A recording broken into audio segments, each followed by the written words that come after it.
बिस्मिल्लाहिर्रहमानिर्रहीम, अस्सलाम वालेकुम। मैं हूं मखदूम शहाबुद्दीन। यकम नवंबर 2025 हफ्ते के दिन का आगाज हो चुका है। कुछ इंतहाई आम तरीन और तशवीशनाक डेवलपमेंट्स हैं। पाकिस्तान और भारत इस वक्त मुकम्मल तौर पर तैयार हैं।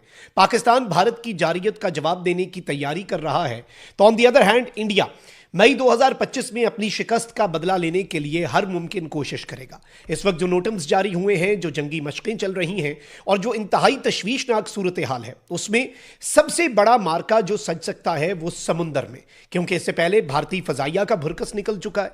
भारतीय फौज जो है वो मुंह की खा चुकी है।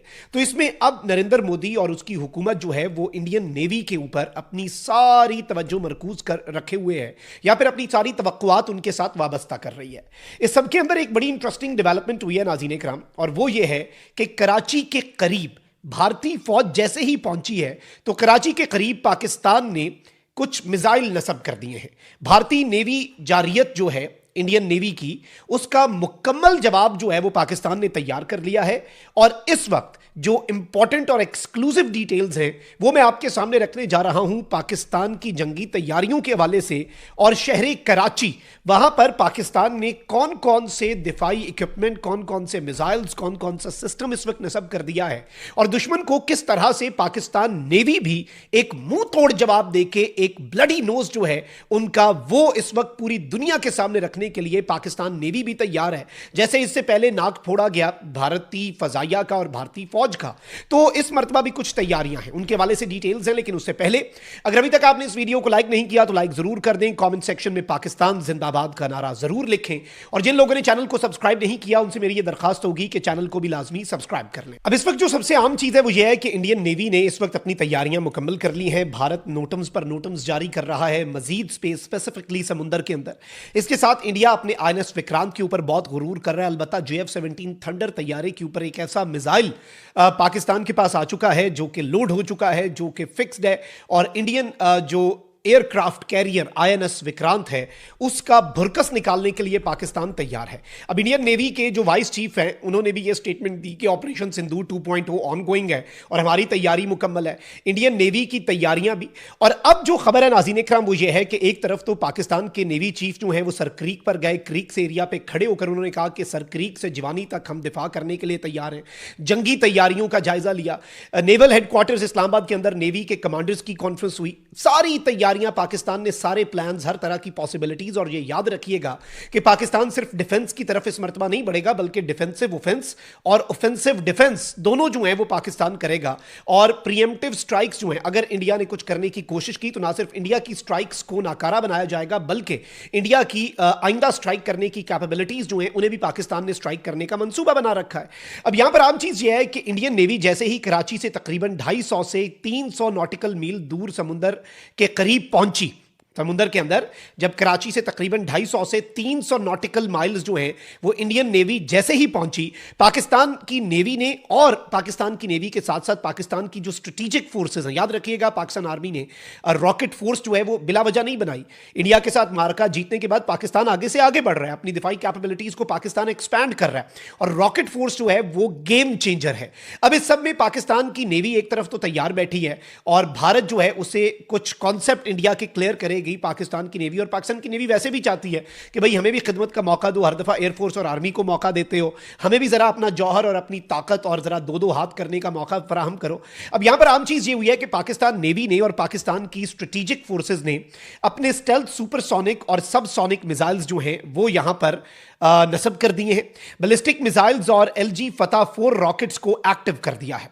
जो इस वक्त पाकिस्तान के फतह 4 मिसाइल है जिसका पाकिस्तान ने लेटेस्ट तजुर्बा किया, वो टेरन हगिंग जो है उस टेक्नोलॉजी के साथ चलता है। इसके साथ साथ पाकिस्तान जो है उसने बहुत बेहतरीन तरीके से ये स्ट्रैटेजी लगाई है, और इस सब के अंदर पाकिस्तान ने अपने सबसोनिक मिसाइल्स और इसके साथ साथ stealth supersonic missiles, ballistic missiles और LG फतह 4 रॉकेट्स जो हैं वो इस वक्त डिप्लॉय कर दिए हैं। पाकिस्तान की स्ट्रेटेजिक फोर्सेज ने नेवी के साथ मिलकर इन तमाम तरह अपने एसेट्स को एक्टिवेट कर दिया है to obliterate all Indian naval bases. India के तमाम नेवी के जो बेसेस हैं उन्हें तबाह करने के लिए in case of any aggression, India का एक भी नेवी का जो बेस है जहां से वो उनकी नेवल वेसल्स जो हैं वो वहां से समुद्रों में जहां से जाती हैं उतरती हैं, तो वो कोई भी एक नेवल बेस जो है वो पाकिस्तान ने छोड़ना नहीं है।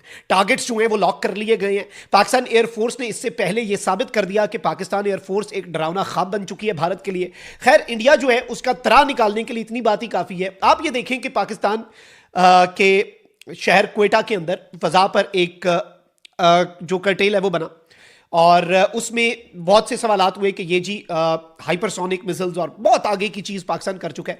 इवन अमेरिका का तैयारा भी उस वक्त आया, वही तैयारा जो बैलिस्टिक मिसाइल्स के तजुर्बों का मुशाहिदा करता है, और वो कराची के कोस्ट से दूर जो है वो इसका ऑब्जर्व कर रहा था। पाकिस्तान ने बाद में सुकून से कह दिया कि जी, पाकिस्तान के वेदर डिपार्टमेंट ने कह दिया कि ये तो भी ये कुदरती फिनोमिना, ये भी बन गई, बड़ी खूबसूरत मंजर है, इसे इंजॉय करें और कुछ भी नहीं है। अब इससे इंडिया जो है वो और परेशान हो गया कि पाकिस्तान ने किया या नहीं किया।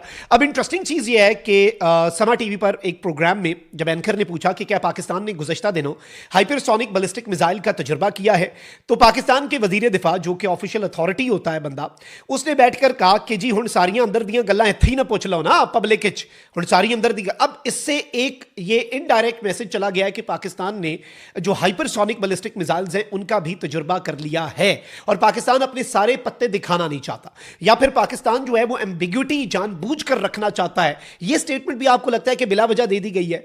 इस स्टेटमेंट के अंदर अभाम जरूर है, लेकिन क्या पाकिस्तान अभाम क्रिएट करना चाहता है? क्या पाकिस्तान अपनी डिफेंस कैपेबिलिटीज को अनाउंस किए बगैर जो असल कहानी है उसकी तरफ आना चाह रहा है? और पाकिस्तान इंडिया को तरा भी निकाल रहा है और इंडिया को बाज रहने का मशवरा भी दे रहा है। अब जो सबसे आम चीज है वो ये है कि पाकिस्तान का वो हाइपरसोनिक बैलिस्टिक मिसाइल जिसकी अभी तक पाकिस्तान ने अनाउंसमेंट नहीं की, और इंडिया जिसकी तैयारी नहीं कर पा रहा क्योंकि उसकी स्पेसिफिकेशंस अननोन है, वो हाइपरसोनिक बैलिस्टिक मिसाइल जो है वो अगर जाता है इंडिया के नेवल बेसिस पर, आईएनएस विक्रांत को टारगेट करता है, इंडिया के नेवल बेसिस को टारगेट करता है, तो you literally have no idea कि इसका असर क्या होगा। और इस वक्त पाकिस्तान ने जैसे ही इंडियन नेवी की तैयारियां देखी हैं, तो पाकिस्तान नेवी और पाकिस्तान नेवी के साथ जो पाकिस्तान की स्ट्रेटेजिक फोर्सेज हैं, जो आपको बस मैं इससे ज्यादा कुछ डिटेल्स ऐसी भी हैं जो अभी हम बता नहीं सकते, लेकिन we have to actually prepare a few surprises for India. हमने एक नया क्वेश्चन पेपर तैयार करना है। पिछला इम्तिहान इंडिया के लिए आउट ऑफ सिलेबस था, तो इंडिया उसका रटा लगा के आ रहा है, तो इस मरतबा हमने वो वाला क्वेश्चन पेपर तो नहीं देना। इस मरतबा हमारी तैयारी मुख्तलिफ है। इस मरतबा हम ईस्टर्न साइड से भी घुसेंगे। इस दफा शायद बांग्लादेश जो है वो एक बड़ा डिसाइसिव रोल प्ले करे। इस दफा चाइना शायद उसी मौके का फायदा उठाए जब इंडिया जंग करे, और पाकिस्तान के खिलाफ टू फ्रंट वॉर, वो भी तालिबानी रिजीम जो 10 मिनट नहीं टिक सकती, उसके थ्रू टू फ्रंट वॉर मुसल्लत करने वाला भारत कहीं उसके अपने खिलाफ 3 फ्रंट वॉर ना मुसल्लत हो जाए। और इस सब के अंदर ये याद रखिएगा कि पाकिस्तान, चाइना एंड टर्की, ये कुछ इस तरह के सरप्राइजेस इंडिया को दे सकते हैं, और टर्किश टेक्नोलॉजी ड्रोन्स में, और चाइना जो है वो फिर फाइटर जेट्स के साथ जो मिसाइल्स हैं वो, और इस सब के अंदर जो पाकिस्तान खुद से तजुर्बे कर रहा है, जिसमें फतह 4 है, पाकिस्तान के सबसोनिक और स्टेल्थ सुपरसोनिक मिसाइल्स हैं, फिर बैलिस्टिक मिसाइल्स हैं, और जो LG फतह 4 है, इन तमाम को एक्टिवेट इस वक्त कर दिया गया है। और टारगेट क्या लॉक किया गया है? All the naval basis of Indian navy, Indian navy के तमाम नेवल बेसिस को, क्योंकि इंडिया जो है वो यहां पर नेवल साइड पर कोई एडवेंचर करेगा तो Pakistan is fully ready. Comment section में राय का इजहार जरूर करें। अपना बहुत ख्याल रखें। अल्लाह निगहबान। पाकिस्तान जिंदाबाद।